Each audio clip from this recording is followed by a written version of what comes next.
that break. Glad you're still watching Science Breakfast with me, Alan Habert, and as our language interpreter this morning is Esther Kendi. Now, we are talking about Vital Signs, an organization that trains health safety for deaf persons across the 47 counties.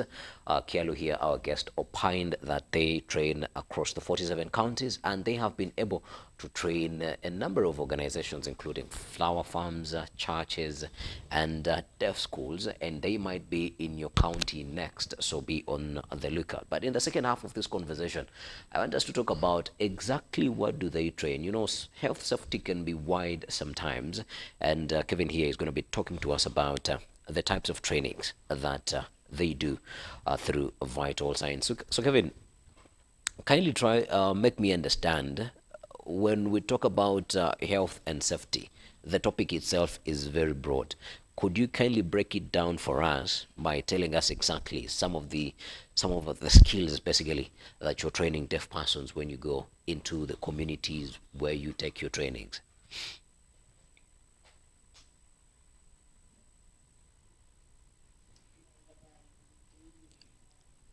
Okay, thank you for that question.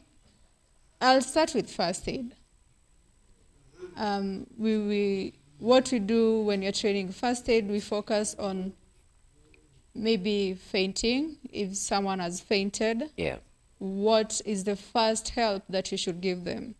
If someone is choking, what is the help that you give to them before any medical assistance if they need it? Yeah.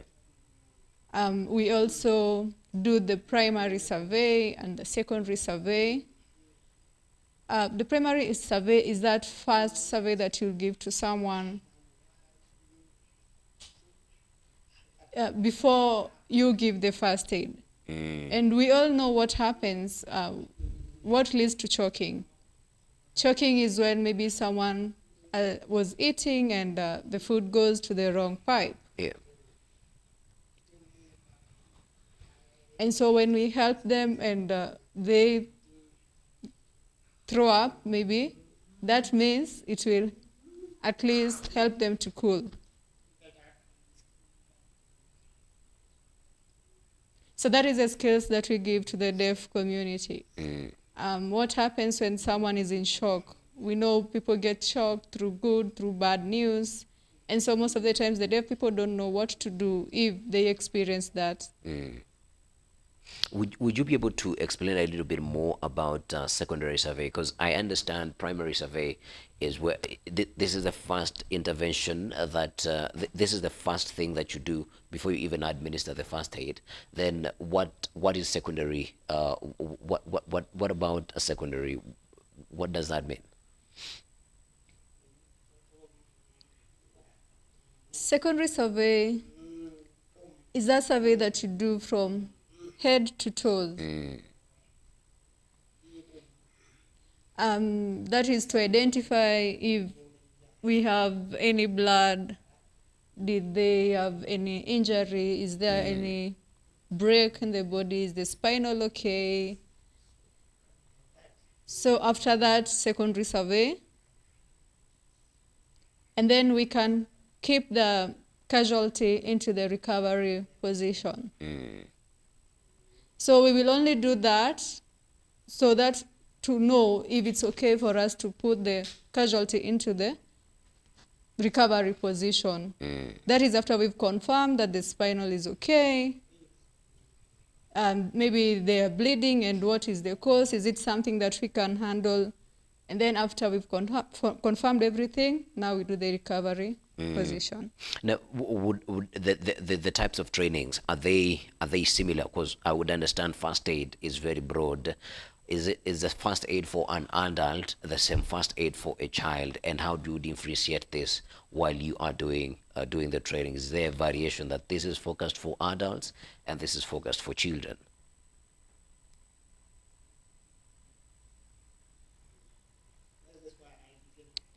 Yes, it's different. I'll talk about CPR. Yeah. It's different for babies and also for adults.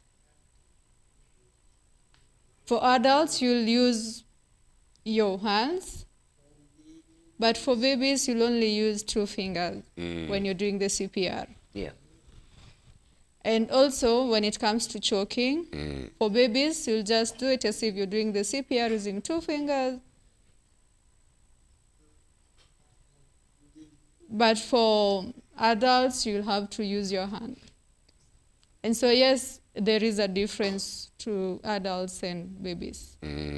Interesting. Would you allow us to go for another break? When we come back, we go to the next type of trainings that you offer. Is that all right? Yeah, that's okay. All right.